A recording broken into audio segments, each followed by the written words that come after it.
Hello, everyone. Joey Sparks here, and God's mercies are new again this morning. This morning with my mind stayed on Jesus. I woke up this morning with my mind. We're in Revelation chapter 13 today to introduce the Roman Empire. These are the sources of the threats that these Christians are facing as they live in Asia Minor at the end of the first century. And chapter 13 introduces not only the empire and how ruthless and scary the empire is and the emperor is, but especially to show us where its power comes from. Listen to chapter 12. This is verse 17. The dragon became furious with the woman and went off to make war on the rest of her offspring, on those who keep the commandments of God and hold to the testimony of Jesus. So the dragon has now waged war on Christians because the dragon cannot defeat Christ. The dragon cannot defeat the church. So he must go after individual Christians.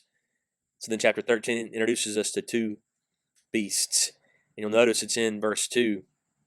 After giving us a description of the first beast, which clearly comes from Daniel chapter 7. If you want to understand Revelation better, you must understand the Old Testament better. It's just a given.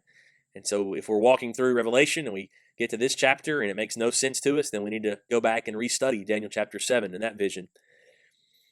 Revelation chapter 13, the end of verse 2, says the dragon gave his power and his throne and great authority. To it, the dragon gave his power, his throne, and great authority. The beast has its power from Satan himself. The dragon is Satan, 12 verse 9.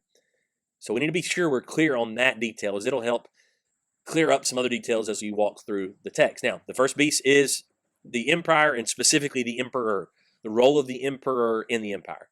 And you see a neat aspect of the history of that come to life when the text says the beast has what seems to be a mortal wound on his head, but he survives it. He does not die. And it's after this survival that he is then worshipped by the empire, worshipped by all around the world. Well, this is likely referencing what the Christians would have heard and known about amongst them, which was this Nero Ravidus myth. The idea that Nero, this infamous, terrible ruler of the mid-60s, died by suicide. He slit his own throat. He cut his own head, slit his throat. Well, the myth persisted afterward that he actually survived the attempt, went into exile, and became this legend. And so that garnered even more worship to Nero because even though he was terrible, he was powerful in that he survived death. He defeated death. So that becomes a source of worship. And then you get Domitian on the scene, who is now at this conflict with the Senate. And he goes ahead and institute his own emperor worship while he's alive. Nero and so many other Caesars before him were worshipped after death. Well, now Domitian says, you're going to worship me now. That's the first beast. The second beast is going to be some form of the religious class that influences others and forces others to worship the beast, worship the emperor. Several times after this, you see in the reading of the text that you see the dragon, the beast, and the false prophet. The false prophet, the false priests, whatever class you kind of want to describe that as, they're the ones that go about and enforce emperor worship. And you see this happen all the time today. You see a big bill, a big piece of legislation passed, and it's always tied to a government agency because that government agency is then going to be the one who carries it out. So prohibition in 1920s in our nation was enforced by the IRS, and so often it's the IRS who goes about. Obamacare kind of has some similar things related to it. That way, they enforce it, right? Well, that's what's happening here. Is emperor worship grows and grows and grows, and its significance. It's a financial thing, which will come to play here in a minute, and it has to have its enforcement. Well, here, if it's false prophets, if it's representatives of the government, whoever it is that are sent out to do it, that's who the second beast is. So here's why it's important. Okay, chapter 13, verse 16.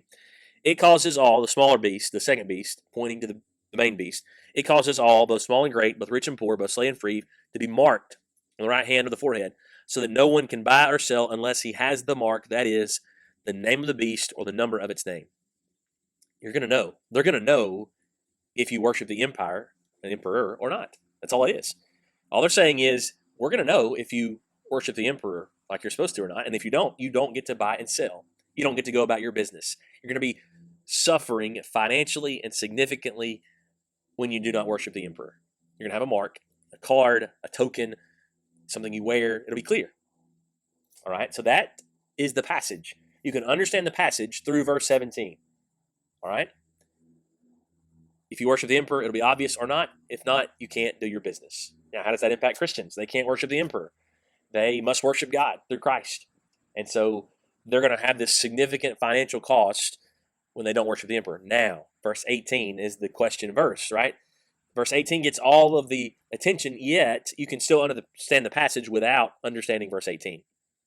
Verse 18 says this calls for wisdom.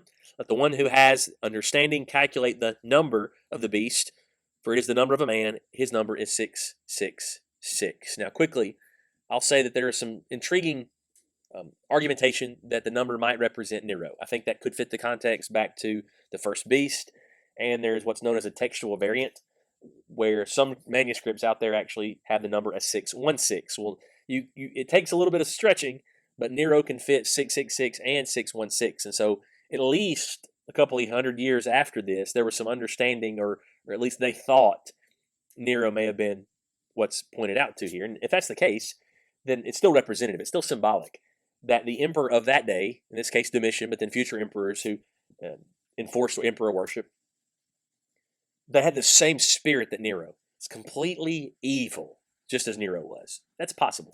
I think the stronger case is back to where we began. Where does the emperor get his power and authority? It's from the devil. It's from the dragon. Chapter 13, verse 2. And so 666 is a number that represents completely, totally depraved evil. That's all it is. It's not 7, it's 6, it's imperfect, and it's repeated 3 times. So it's a wake-up call. It's just not a revelation of a person that's kept secret. It's a symbol that brings to mind even more. It's going to cost you financially, but you must know it's completely depraved evil. They should gasp at how evil it is. Therefore, not view it as some neutral party. That it's worth kind of engaging in business with the empire because, hey, how am I help? How am I going to live? No, you can't do that. It's compromise with evil if you do that. So that's the power of the number 666. It's not a secret kind of thing. It's not a code other than to say, this is evil. This is terrible. Avoid it at all costs. And you see that happening in chapter 14, verse 9. If anyone worships the beast and its image and receives a mark on his forehead or on his hand, he will also drink the wine of God's wrath, poured full strength into the cup of his anger. So you worship the beast. Doesn't matter if you claim Christ or not. You worship the beast. You bear his mark. You have your token. You have your card. You have your emperor worship license. Whatever it is, you're sacrificing your time with Christ. You're sacrificing your relationship with God, and you'll pay with the wrath of God. Hope this has been helpful this morning. We thank you for watching. It's our prayer God's timeless word will be on your mind all day today. I woke up this morning.